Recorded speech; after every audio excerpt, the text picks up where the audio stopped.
Hello, packages, parsers, and programs. After decades of buffers that bust, AppSec needs secure code it can trust. No more pointers to track, to dereference, or hack. So please wish happy birthday to Rust. Thank you, Russ. Let's see if we can get more code written in a memory-safe language. And so this week we talk with Keith Hoodlet, about where we are with AI agents and AppSec. Light a candle and stay tuned for Application Security Weekly. It's the show to learn the latest tools and techniques to understand DevOps, applications, and the cloud. Your trusted source for the latest AppSec news. It's time for Application Security Weekly. This is episode 383, recorded May 18th, 2026. I'm your host, Mike Shima. I'm here with John Kinsella. Hello, John. Happy Monday, Mike. Good to see you. Happy Monday. Let's not forget to wish happy Monday to Tyler Shields, who's with us as well. Hey, Tyler. Happy Monday. Happy Monday. How are you? I'm about to introduce Keith, but before I do, I'm having a happy time talking about an OWASP announcement. If you're creating applications, generative AI just changed your threat model. Ooh, that sounds doom-laden. AI-generated code, prompt injection, and agentic workflows are introducing risks that your current AppSec tools were never designed to handle. So how do you secure what you're building? Join us May 27th for the OWASP Generative AI Virtual Cybersecurity Summit. I love long titles. Hear from the experts behind the OWASP Gen AI security project as they detail the top risks in LLMs and agentic AI and how to secure those systems across the entire SDLC. Register for free at securityweekly.com/GenAI using code CSS26-SW. And without further ado, Keith Hoodlet is Director of Security Research at 1Password, where he's building a world-class team of vulnerability researchers. In addition to being a pioneer in AI bias bounty hunting, Keith previously led the AI, ML, and application security team at Trail of Bits. He's also, of course, the former host and frequent guest here at ASW. And with that, Keith, thank you for your patience. We finally get to say hello and welcome. Thank you so much. It's good to be here again. And I didn't know it was Rust's birthday, but today I learned. So very cool. Happy to be here. Happy birthday, Rust. You would think that a place that, language like Rust, you would have better memory about what's going on with it. But this is the problem with errors, humans. Man. Yep, problem with humans. And speaking of the problem with humans and other things, Keith, you are going to be giving a presentation later this week, but we're going to get a little sneak peek into the topic. And I don't want to set it up. You're the expert at your own presentation. Set us up. What are you going to be talking about this week? And give us a little bit of a tease of this topic. Yeah, I'm speaking at TNG's Big Tech Day conference in Munich, Germany on Friday. So the slides will be available here on Friday, the 22nd of May, 2026, for those of you that are listening into the future, on a few different areas of interest over the last several months, starting with AI misalignment. And before we started recording, I know you and I bantered a bit, Mike, about what AI misalignment means in this context. For this particular presentation, it means agents behaving in ways that look like a hacker or otherwise are considered malicious from a behavior's perspective if we were to attribute it to a human. And this is them acting as a hacker, to be clear as well, without being asked to do so. In other words, they were taking actions, and those actions just happen to look like, something that's going to get your detection and response team or your incident response team a bit curious and interested about what's going on. Exactly. Yeah. In this case, it's not like asking it to do offensive security research for you, although I do talk about that in the talk as well. But in this particular instance, it's, asking it to do something that is entirely benign, and then it starts hacking as a result of context in which it is exposed to. I also talk a little bit about AI for software development and some of the interesting things happening in that space, especially when it comes to vulnerabilities and the rate of introduction of vulnerabilities. Then I get into AI integrated software, where it's talking about things like browsers, IDEs, and what have you, and some of the perils of those softwares now integrating LLMs into their functionality.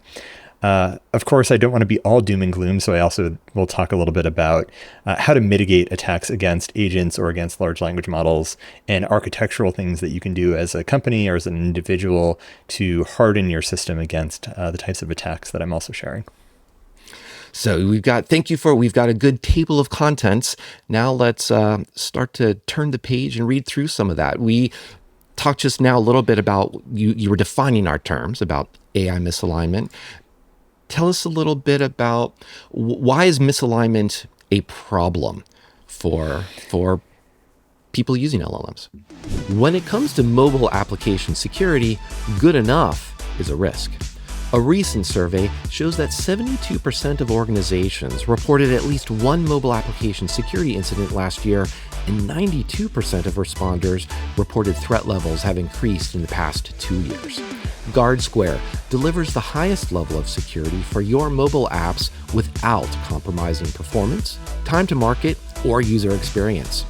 Discover how GuardSquare provides industry-leading security for your Android and iOS apps at securityweekly.com/GuardSquare.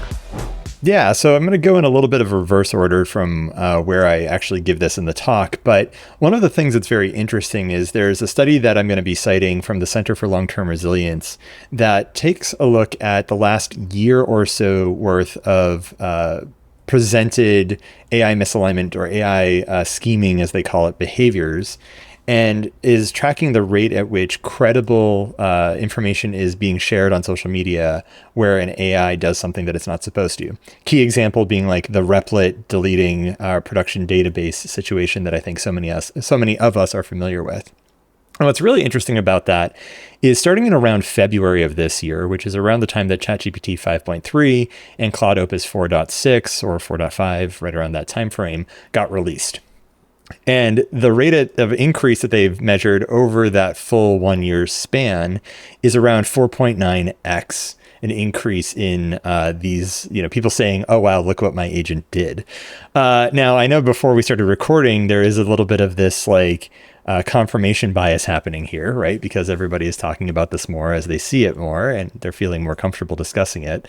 But I do find it somewhat interesting that there is a correlation here between that and some of the other research that I cite, including a Truffle Security blog post where they actually talk about, from March of this year, how they set up a laboratory environment. It had controlled access with only web fetch tool capabilities for the model.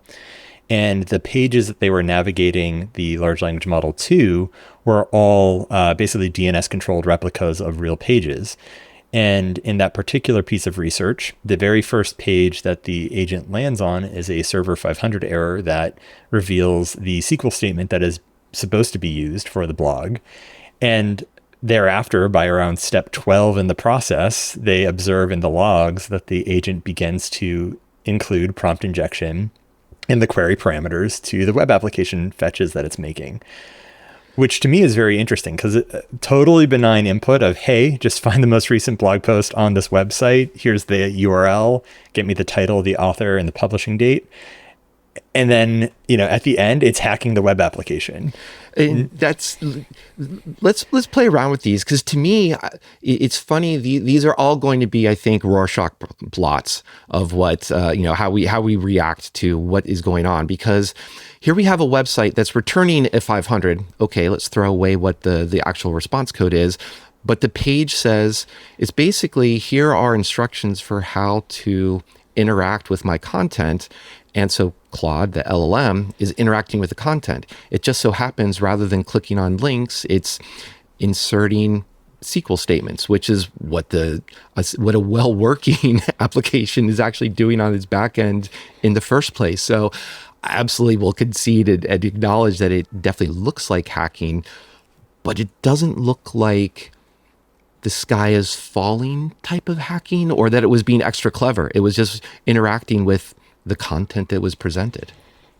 Yeah, I mean, I think for me, from a application security perspective, when I see a page like this, I start to drool a little bit because it means that there's a vulnerability that I can exploit. Yeah. And you would think the model has enough training data to tell it that, hey, what you're about to do is like every how-to SQL injection instruction set that it's ever possibly consumed for training data.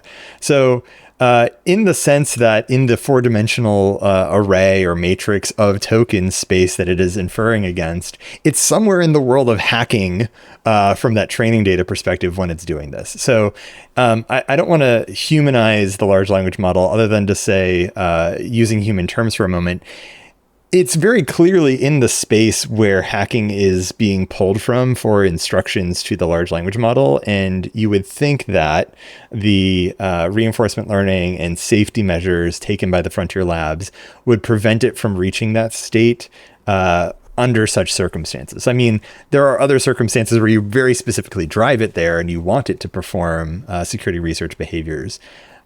But the request context versus the outcome of what it's doing are very, as I would say, misaligned. Yeah. And what's funny there too is there's also the distinction between go and find a vuln, go and find a way into this quote unquote secure app versus just interact with the what can be interpreted easily as a vulnerability, or just interact with this web page, which is a way to execute SQL through HTTP, which is just kind of a funny way to see this. But as we talk about this misalignment and our correlation of curves, you're also getting into a section about, let's talk about the code as well. I think because who's writing the code maybe matters, doesn't matter if we're still seeing vulnerabilities, but you have a section AI for software development. How is AI developing software? Yeah, I share a couple of pieces. One is actually a little bit of a dated article, but it's used in reference here, which is Veracode last July, I think, or early August, released a study where they looked at syntactic correctness of code being written by large language models versus the rate at which vulnerabilities were being introduced into the code that the large language model was writing. And they found that by and large, around, call it, August to the November timeframe, 24 to 25, it started getting syntactically correct code most of the time. Like the code actually compiled, it actually ran, it functioned the way that it was intended. And the rate at vulnerability introduction that they were observing as part of the work that Veracode does for static analysis was around 45%. Now that varied by language, Python versus Java versus I think C# was another one of the languages. But by and large, that rate was fairly steady as of about a year ago.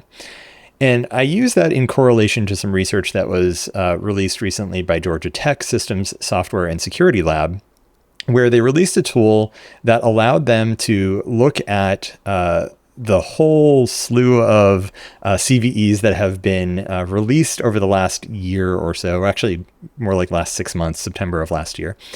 And what they found was an increasing rate of vulnerabilities in open source projects where CVEs were assigned, and they traced back the Git commit history only to find that something like 78 of the findings were generated by an LLM for that initial code commit that led to the CVE being generated.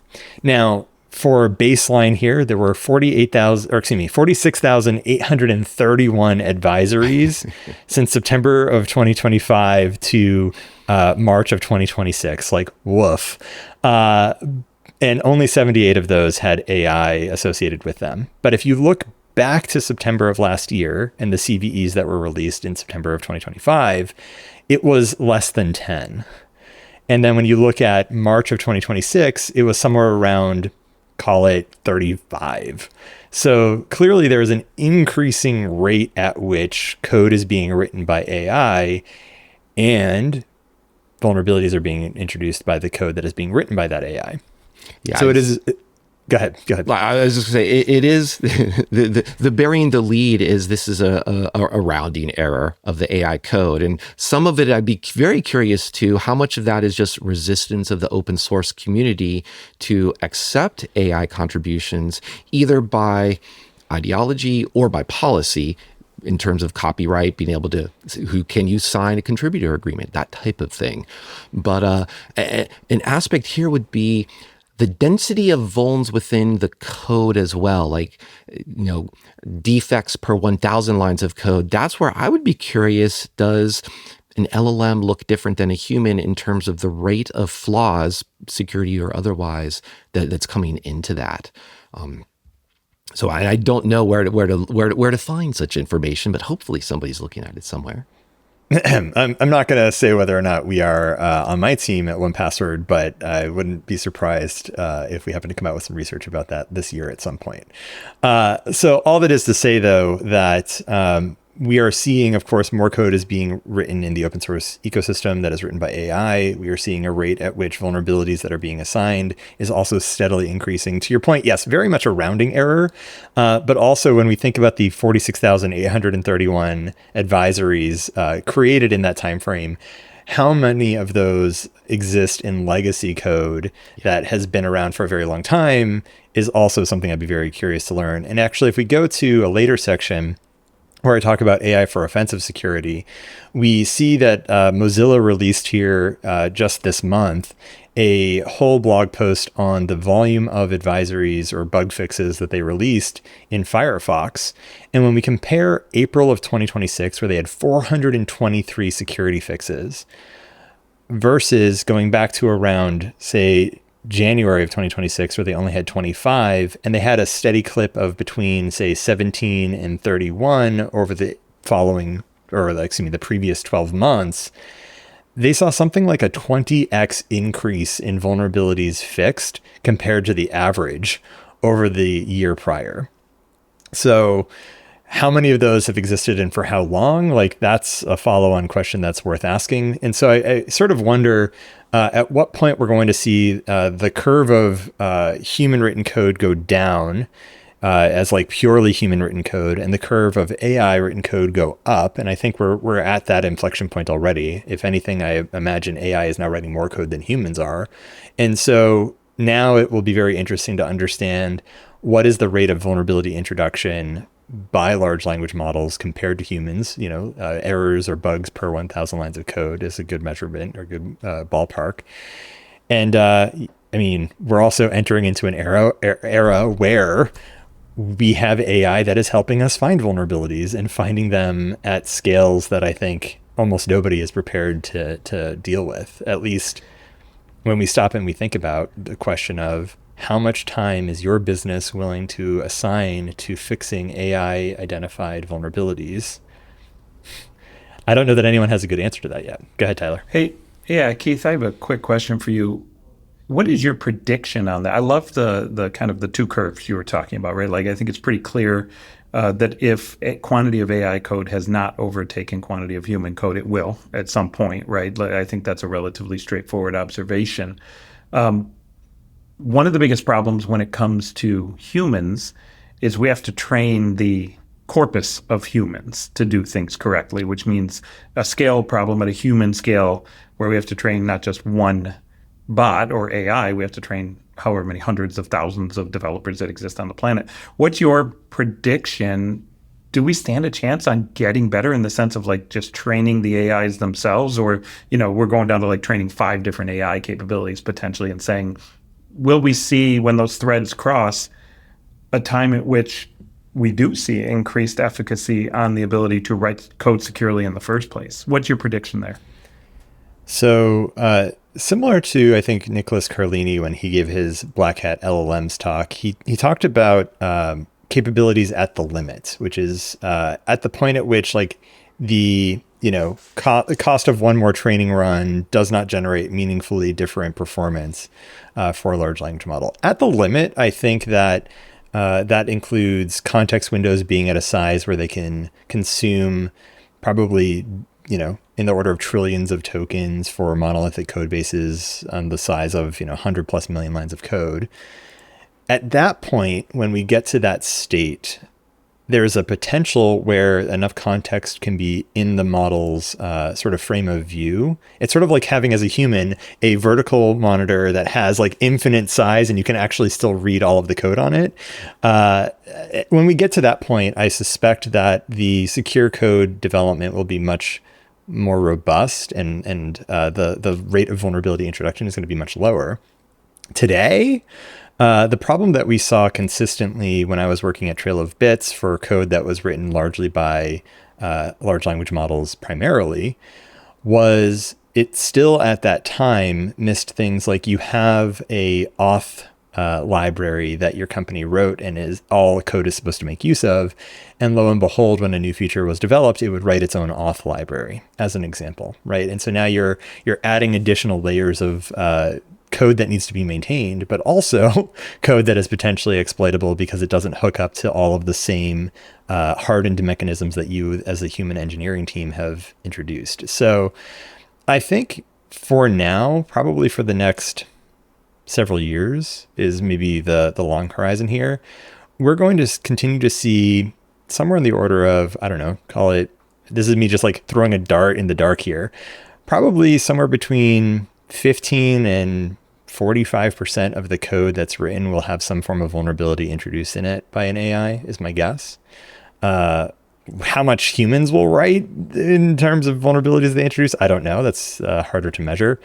But when we come back to that, like we also have systems that are deterministic in our ability to uncover vulnerabilities, and we can make those systems available to large language models as tool calls. So I think we're in an era now, to sort of circle back on all of this, which is to say, I don't know, where harness engineering, as Niels Provost cited with his Iron Curtain blog, and others have come out and suggested, is going to make a very big difference in the performance of your large language models, whether it's for writing code or finding vulnerabilities or performing CI/CD operations or what have you. I wanted, and kudos for admitting, as we all should, upfront about I don't know with a lot of this topic, because so much is changing, right? So I'm definitely going to smile and acknowledge that I should say that as well. I want to jump on that harness part because there's an aspect of finding vulnerabilities. Very much agree. We were talking about Iron Curtain. We were talking about Isle Security, Expo, Caliph.io. A lot of the companies are coming out and just talking about it didn't really matter what the model was. We could actually use an open weight model, even an open source model, I think in one case, and pretty much find similar vulns because of our harness.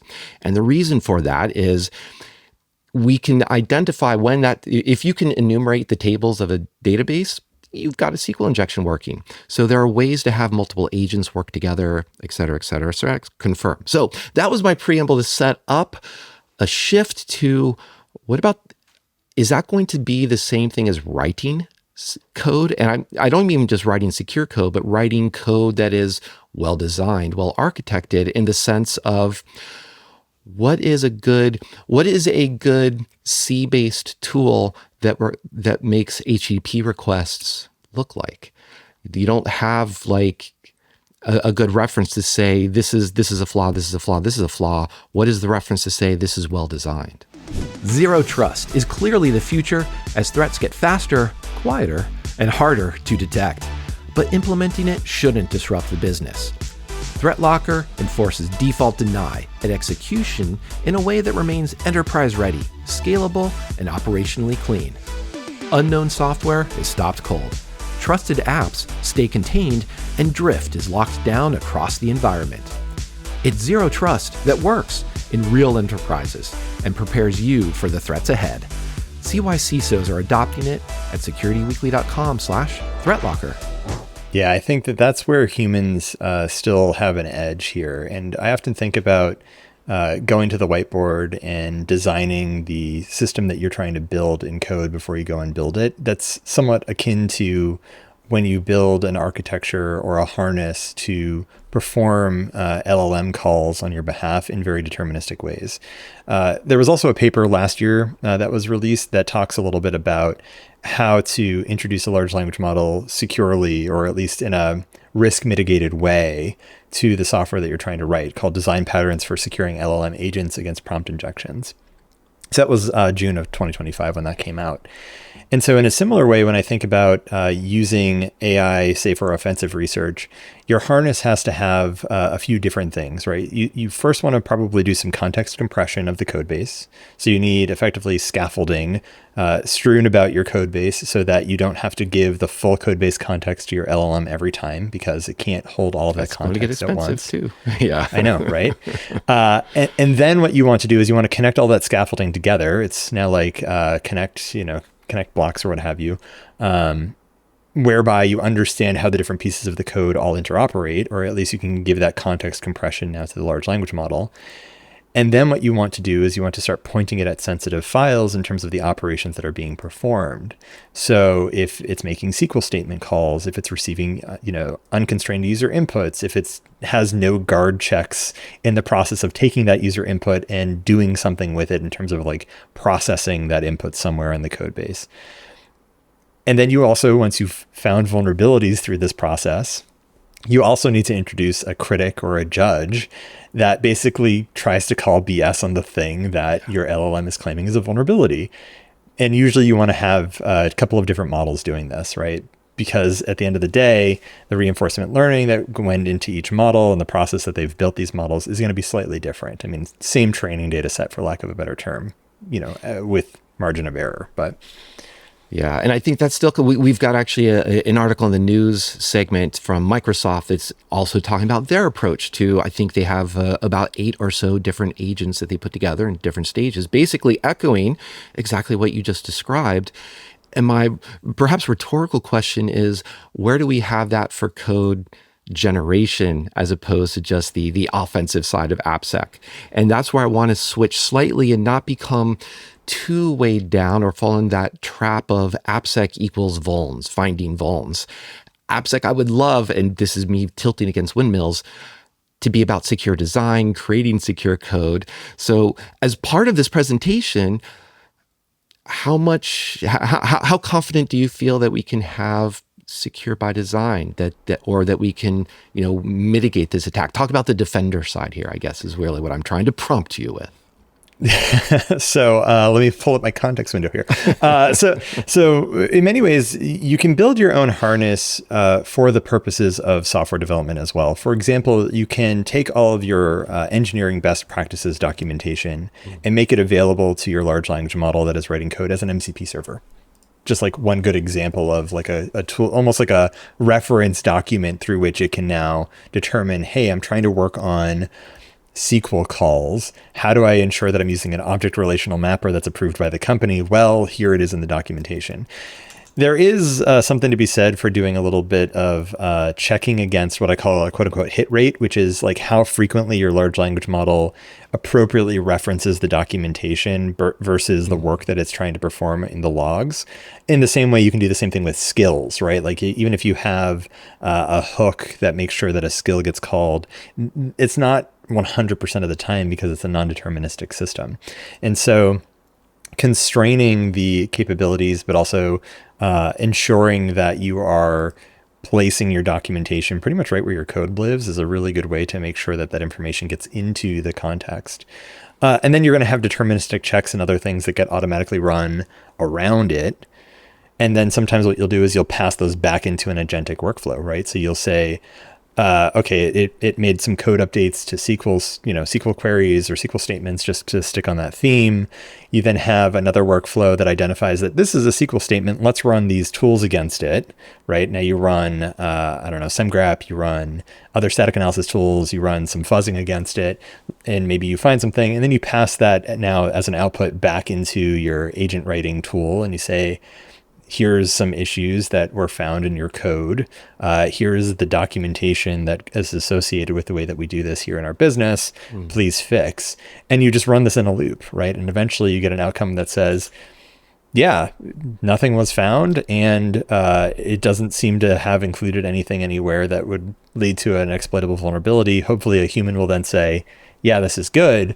And so this is where I think we are in the world, which is, you have to have these things run in loops a lot of the time in order to guarantee that you're getting better outcomes, because non-deterministic systems will be right some of the time. And so therefore, if you run it enough times, you should get an average rate of correctness that you can accept. And so harnessing for engineering, you still need the scaffolding, which is something that at 1Password I'm working on from a vulnerability research perspective. And I provide it to the engineering team so that they can work with agents as well in a way that gives them a little bit more predictability and a little less context consumption from the token meter. No, and that's where we alluded to a little bit the context, which can be constraints. How big is the window you have, which also is how beefy is the hardware you have to run this on, which is an expense right there, and the tokens. I'm curious, when you're doing a lot of the background research for a presentation like this, did you come across either organizations that are so far concerned about the costs of AI, or even something about here is the cost per vulnerability identified, or here's the cost per line of code generated? And the reason I'm asking is that it seems like everybody is just trying to spend as many tokens as possible, and whoever gets the highest score win, which seems like the opposite of the code golf that people used to appreciate about how small can you write code.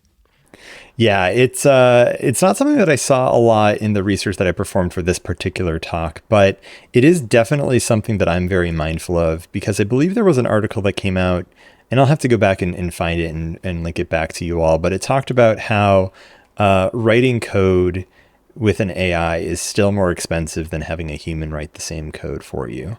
And I believe it was in Wall Street Journal or Financial Times, and it might have been from NVIDIA's CFO or someone at the NVIDIA leadership team that was stating this. And yeah, I mean, I think that is definitely the truth today. And as we start to see the subsidies for AI token consumption be taken back, which we've already begun to see from, say, Anthropic announcing that your Claude Pro subscription no longer allows you to make like Claude-P agent calls in the terminal, or at least it does, but it's going to cost you, right? Like there is definitely a world in which the subsidies are starting to go away, and it's only likely to get more expensive as we head into this path. So more and more it will become, doing the things that humans do: sit down, plan out what you're going to build, constrain the large language model from writing too much at once to make sure that you're controlling for your costs as you're thinking about the development lifecycle, as well as the vulnerability research lifecycle. And from there, then start to look at the outcomes that you're trying to achieve. Now, for security research here at 1Password, I'm not currently metered on the way that I'm using large language models as part of that process, but that's because we care very much about having robust, secure outcomes for our customers. And the cost of that is far outweighed by the risk reduction that we can produce from anything that we happen to find. And so in that regard, I think companies ought to learn well that spending some tokens on hardening yourself right now is a really good use of the cost of AI, but it's sort of like driving the train and building the track in front of the train, where the volume of code that is being written by AI is usually far superseding anything that you might be getting to from a security research or a security program perspective. So we're still behind, unfortunately. I'm sort of curious, Keith, if you've seen, we were talking about the sort of economics around this last week. My guess is, just since we know the cost per million tokens out, we should be able to figure out the cost per line per code. Have you seen that? I mean, I'm guessing, where the thought in my brain where I'm coming from is the point you made around the NVIDIA CEO, whoever, saying that code is still more expensive to be generated than by a human. I'm curious to see how close that is. I don't have those figures offhand. Let me see if I can get you the article. And it wasn't the CEO, it wasn't Jensen Huang. It was someone in the leadership team at NVIDIA is what I'm convinced. I could be wrong, though. Let me make sure I get that correct for you and get you the actual link to share in the Don't worry, notes. Humans love pointing out when we make mistakes. So we'll get some responses soon enough on that. Yeah. But yes, thank you for checking that, Keith. And I think one of the other aspects here, so thank you for entertaining our questions that no one actually has been answering well. So this isn't putting Keith on the spot, so our listeners are clear. But we, as you mentioned, humans, some humans are going to sit and listen to your presentation. At the end of it, what's a single takeaway? What's a single feeling they should have, either between optimism or pessimism about a secure software future? And what's a takeaway that you hope they leave with? I will say this talk is perhaps a tragedy instead of like bringing people to a sense of hope. So Was it tragedy ends in a marriage, drama ends in a death? Is that perhaps? I'm not sure, but all that is to say, I suspect the thing that I am trying to impress upon the audience that I'm speaking in front of on Friday is you can no longer afford to wait to begin finding vulnerabilities at scale in your software. Likely you're going to need to use agents to do that. And you have to understand that there are plenty of risks in introducing an agent into your workflow. It's important that you understand what those risks are. You've built your architecture around it in a way that can give you the best possible outcomes while still doing all of the baseline security practices that you should have been doing for decades now in order to make sure you have some deterministic outcomes in the loop. I love that. And I think one of the things I want to highlight from that message is also to tie back to your bringing in the Firefox article, because we did cover that. And one of the things that really stood out to me in the Firefox article was they pointed out near the beginning a paragraph that says there was actually a lot of directions that Mythos couldn't even go, or spun its wheels and just had trouble exercising code paths in terms of exploitation, because of all the sandboxing they had done. So here is a success of secure design that's actually making these security bugs be informational and just type of those what am I trying to say? Those fuzzying memory safety issues that are software quality that should be fixed, but aren't requiring the 0-day skies type of feeling. So yay for sandboxing. That's what I wanted to squeeze in there. I think, on that front as well, again, it's the architecture with which you've constrained the ways in which human and code paths can operate. So again, design, architecture, building for security from the outset has the outcomes that I think everybody wants to achieve. And we're now at a world where you can potentially begin building that agentically yourself, right? And you perhaps should be considering how you do that safely. That is awesome. And Keith, as you know, we are also constrained by time on each of these segments. And as we come to the end of it, we also love to constrain our guests by describing AppSec in 3 words. So that's my prompt. What's your response? Agent adversary action. Alliteration. I love it. Thank you so much, Keith. We are not going to post your presentation to the show notes because it's coming out before you're going to give it, but we will make sure to highlight that after the fact. And hopefully everyone enjoys your presentation. I'm sure they will. We enjoyed hearing you give some teasers about it. And we look forward to hearing more about what you're doing and what you're seeing in the realm of AI and AppSec. So thanks once again, Keith. Thanks so much, Mike. And for the listeners that want to get the slides on Friday, May 22nd, they'll be on my website, securing.dev, under the About page. You'll be able to scroll down and see a link to the slides there. Securing.dev, that we can throw into our show notes. Thanks again, Tyler. Thanks again, John. Thanks, everybody, for listening. We're going to take a quick break now and return with news of the week.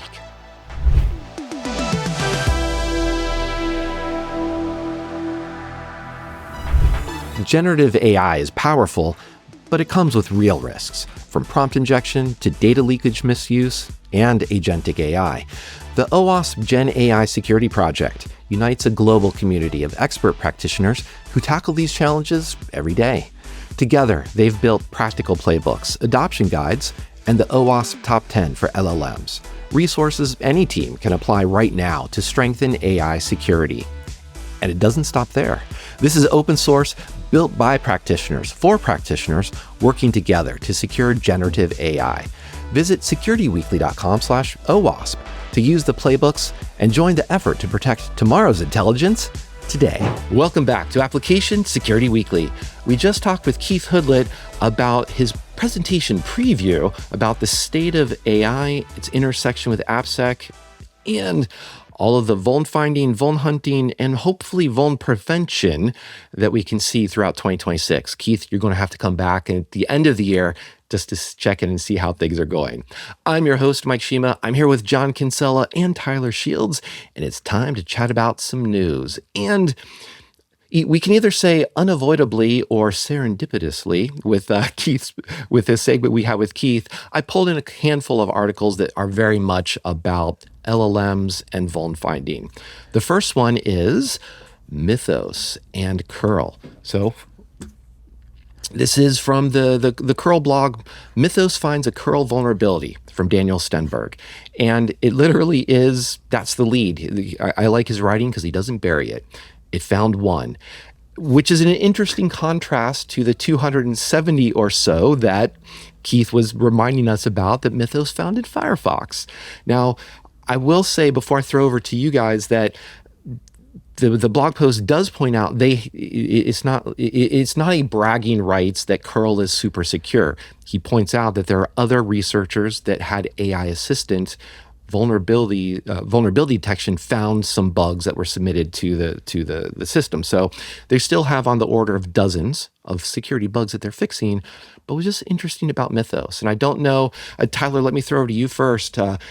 Did that make it feel that Mythos was perhaps more marketing than substance, or how do you see these Firefox and curl articles playing to each other? Yeah, it's a tricky question to answer because I don't think there's much clarity provided there. Meaning, look, curl has published 188 CVEs since its existence, right? Over time.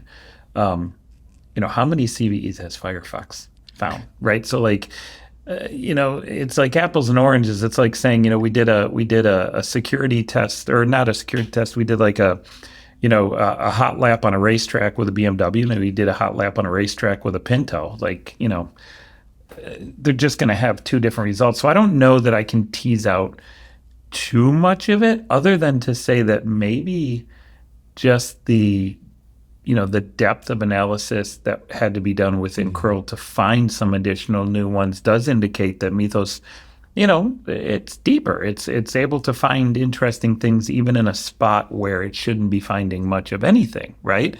And so I don't know that I have too strong of a takeaway other than I still appreciate the fact that it's more of a volume play that we're trying to achieve with automated AI scanning, as opposed to finding that, perfect nugget of vulnerability perfection.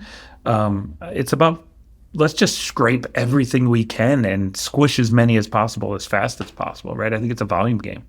Yeah, and you're right to point out that what is the complexity of these two projects, in addition to just what's the simple math of the lines of code and potential vulnerability density. For me, my mind did go to the sandboxing that I mentioned in the last segment with Firefox had, and of course the discipline of writing in C, notoriously insecure language that the curl project has maintained for 2 decades. John, what do you see this? Fun ways you can think about this. One is, curl. It's a just think of it at its basis. What is curl? It's for interacting with, I'll say web pages, but it could be anything which supports a lot of protocols they do, right? It's a lot of stuff, yeah. The parallel I'm trying to draw between that and Firefox has I'd say a superset of that functionality. It might not have all the protocols, but probably has pretty close to them. How much work would it take to make Firefox as, I don't want to say secure, I'll say as clean as curl? So that's first sort of interesting thing. When we're talking with Keith, one of the ideas that popped in my head right now, I was just looking.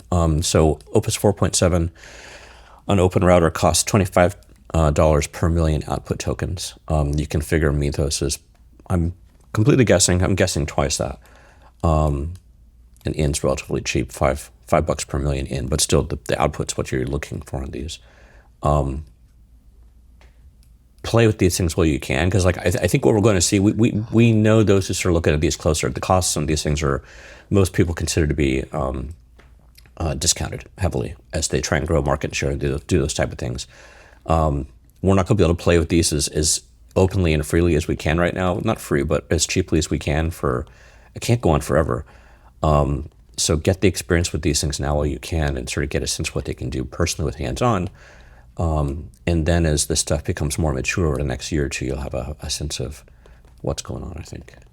I also think that the another takeaway too is the AI finding types of errors, right? When you look down the curl link, they say that it should be noted that AI tools find the usual and established kind of errors, right? It's not going to find novel, utility and novel techniques. And even, I don't know if Mythos is going to be better at that than other things, but I mean, Mythos is what they ran here, and they said it didn't find anything novel or unique. Now, does that mean that there's nothing novel and unique in curl? Maybe, right? That could literally be it.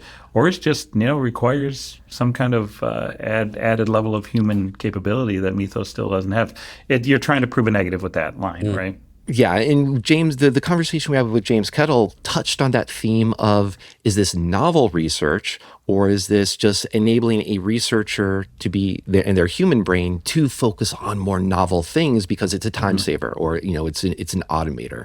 And I will point out that the Curl article does, these aren't novel areas, but even just pointing out where a comment describes how code should be and what the code looks like, that's, if there's a difference there, you've got to reconcile that difference. Either fix the comment or fix the code. Yeah. That is at least helpful, even if it doesn't have to be novel, because the code is written for humans to understand, ideally. I think I'm going to try and, well, I'll say one more economics question here, or comment, and we'll keep going on this. We've got another article on this stuff too. The novelty aspect, I think, I bet it can do it.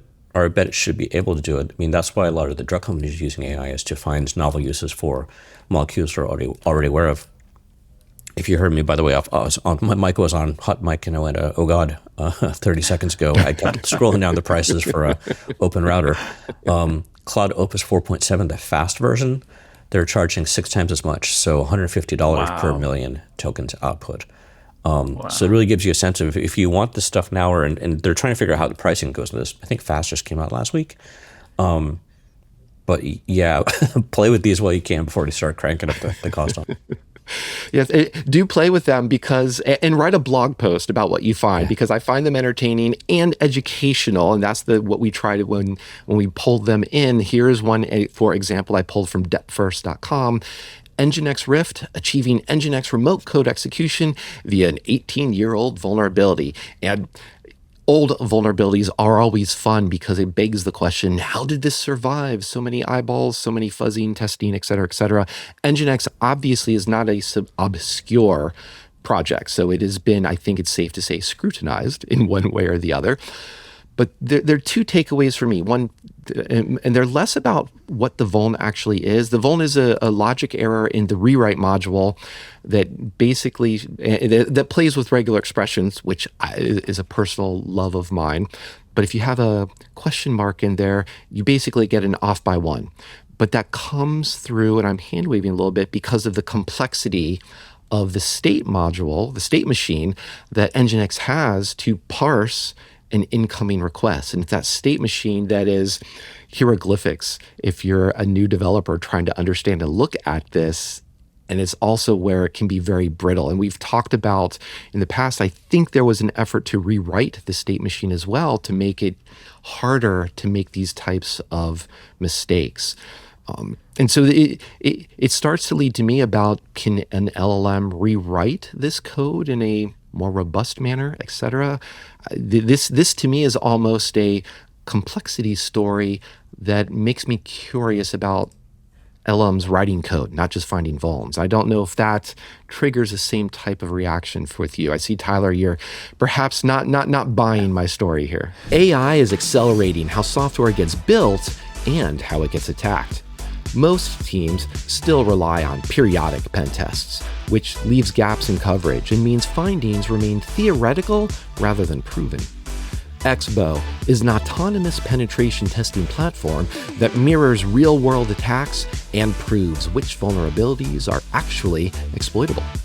Tests run in hours to quickly produce clear evidence your team can reproduce and fix. Go to securityweekly.com /XBOW to see how it works. No, it's actually what it kind of triggered in my head is like, okay, if you have a state machine and it's a multi-step state machine, that's complex for a human to keep in its head, right? That's why it's code in the first place, right? Is the more steps in the state machine, the more difficult it is for a human to keep in its head. But that's trivial for an LLM to consume and keep in its head, making it kind of a natural target for both research into vulnerability discovery, as we see here, but simultaneously as you mentioned, and I hadn't thought of it this way, it's also a natural spot for simplification where maybe an LLM could rewrite or redesign such a system. And I guess where I'm going here is the fix a trivial fix one state jump, right? Kind of like there's a state jump problem here, let's fix this one spot and it works. Or is it like, could the fix be, hey, throw away this state machine and recode it in a new way that is completely novel and unique? And traditionally, when we talk about putting code level patches into play, it's almost always called a patch for a reason. You fix the one small hole. You almost never think of throwing away an entire module and rethinking how we're doing it. But when code can be created at infinite speed or theoretically infinite speed, that becomes a reasonable mitigation play. Yeah, and that's where, like, I'm not going to propose a full DSL to be created for this, but it does make me wonder, is this, and John, I definitely have to get your reaction here, is this a legitimate way that I could make the case for refactoring, there's my word, this code into into code that can be more securely reasoned about? I just reloaded the Open Router page, and the cost for infinite speed. Infinite prices to infinity and beyond. I love this. I think I was thinking somewhere between two of you talking there. At what point does it make sense to rewrite a function? Because going back to the human aspect, like, okay, this was written, what was it, 2012? Was that the date? No, it's earlier. Yeah, it's 18. So it's actually, quick, do the math. It was 2008 was one of them. Mm-hmm. So I'm guessing the person who wrote that probably still isn't working at Nginx if they were an employee when they wrote it. So that means someone new has to come along, re-understand the state machine and getting, oh God, what's this thing doing? Probably go to a whiteboard with a few other people and try and figure out, how do we fix this? What's going on? So the cost becomes more and more expensive there, right? You're looking probably at least 2 people's time, if not 3 or 4. Versus use the magic wand. Oh, we could do this really easy and just have it rewrite and be cleaner, as Tyler was saying, it'll be more effective. Are we at that point yet? We're asking this question a lot recently. Are we there? Mm-hmm. Or are we not? It has potential. It has potential. And what's so funny about this is one of those vulnerabilities. I went to look at the patch, and it was very revealing because it is literally a one-line fix. So the cost of this is $150 time a rounding error of 0. So it is like a no-cost fix for the specific vulnerability. But that elides the whole conversation we're having about, do we rewrite this? And I'll add to this equation. So this was a 2008 vulnerability, but there was a similar problem cropped up found by humans in 2012 that was also fixed. So here's a second story for me about code that's especially long-lived code. Hey, curl and Firefox also fall into that category. The code changes, lines get rewritten, and vulnerabilities get squashed without ever being discovered. Vulnerabilities get reintroduced without being discovered for half a decade. So maybe there's also a story here for LLMs writing test code or interacting with the edge cases and finding these types of things so they don't get reintroduced by humans or agents. So it was one vulnerability that told me two different stories. Yeah, it's interesting. I think for me, what I always try to do, and we talked about this a little bit too in the last segment, is, living at the edges of the boundaries of reality and expectation, and then seeing how that changes how you might react, right? And that's why I continue to go back to the theoretical speed of code creation becoming infinite speed. It changes the calculus on remediation completely, right? And it changes the calculation on discovery completely. And it changes even mitigating controls that may not exist in code. If we can programmatically deploy those at scale, do we even have to fix the code, right? Like, so when you start to live on the edges of the boundary of infinite speed, it really does change how you have to think about everything in AppSec, top to bottom. I'd want to make my hitchhiker's guide about what is it, the infinite improbability drive that where we're reaching to here. But Tyler, we've had a conversation, and this is something that John has conjectured before. So I'm not stealing his idea. Make sure I credit. But he's talking about, will we get to a point where organizations just rewrite their NPMs or use their own bespoke packages and frameworks go away? And I think that's an echo of what you were just describing. If we have, perhaps expensive right now, but a very fast ability to write code, we're not going to bother with our supply chain. We're just going to bother with our tokens and creating our own code that nobody actually has access to and can find the vulns from a source code approach. Yeah, I mean, that's an excellent question too, right? Because then it's like, does it, again, if you live at infinite speed of code creation, does it make sense to even reuse stuff when you can create it fresh and with ideally perfect modernization of code technique that you can upgrade every single time?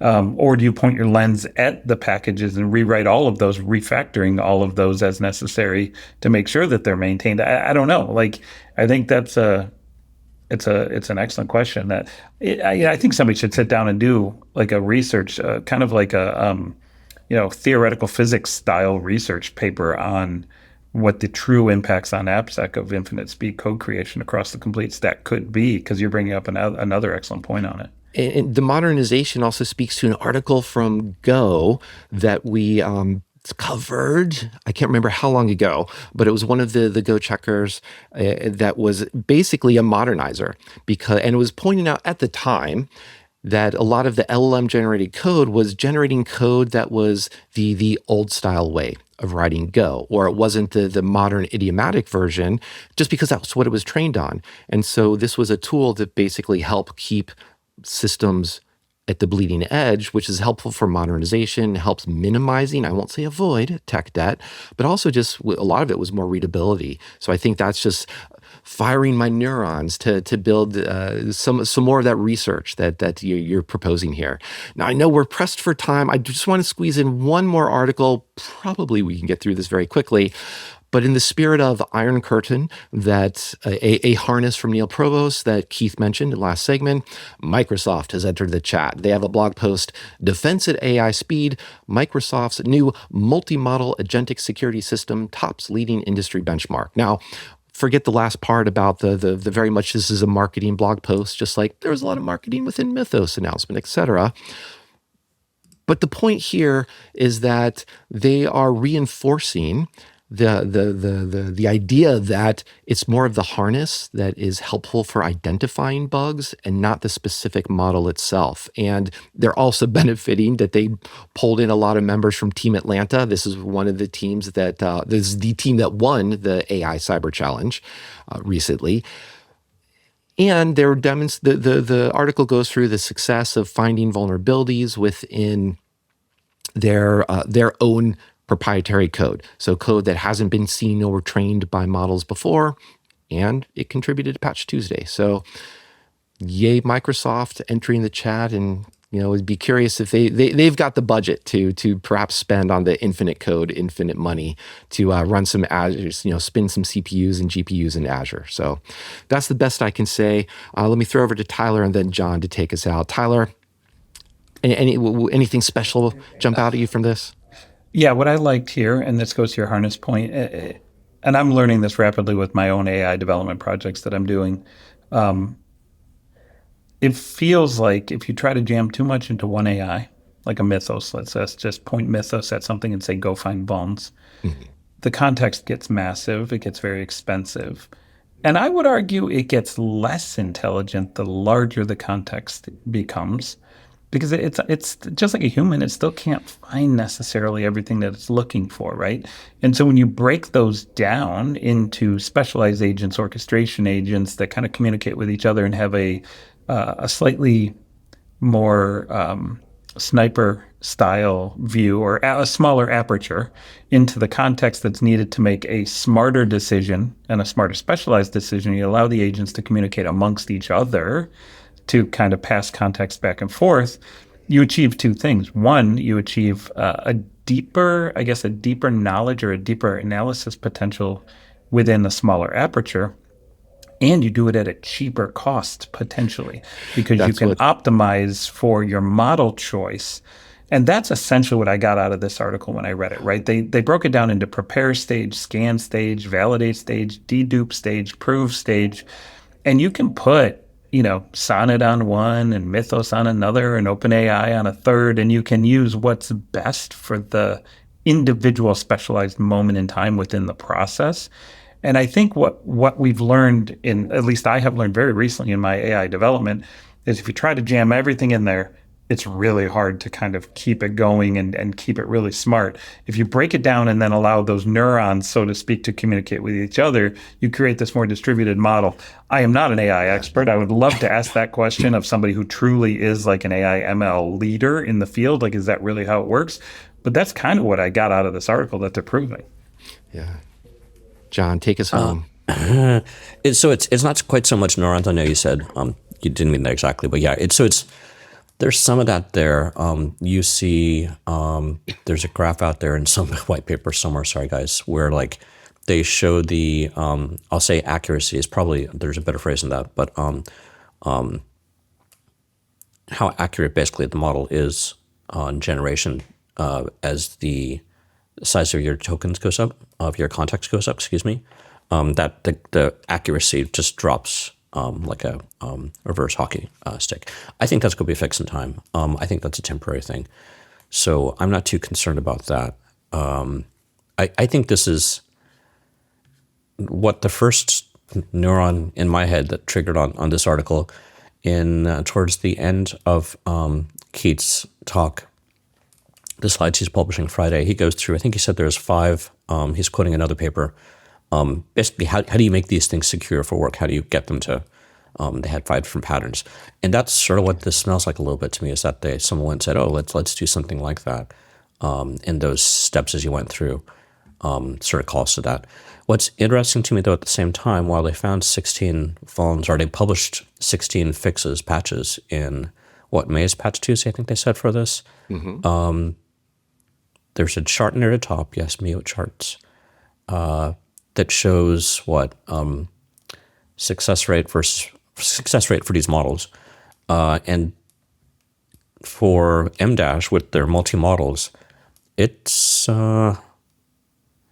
maybe 5% better than Mythos, probably about the same for GPT-5.5. So my point being, using all those additional models and the engineering when needs that, they're not getting much more out of it.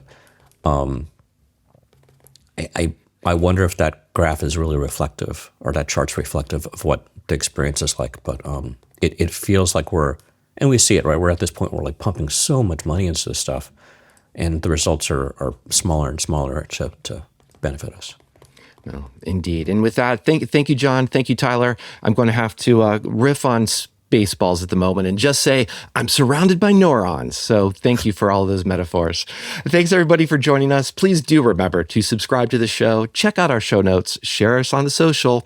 And speaking of vuln hunting and all the vulns out there, check out Crime Wave by Digital Love. Add some synthwave to your rotation.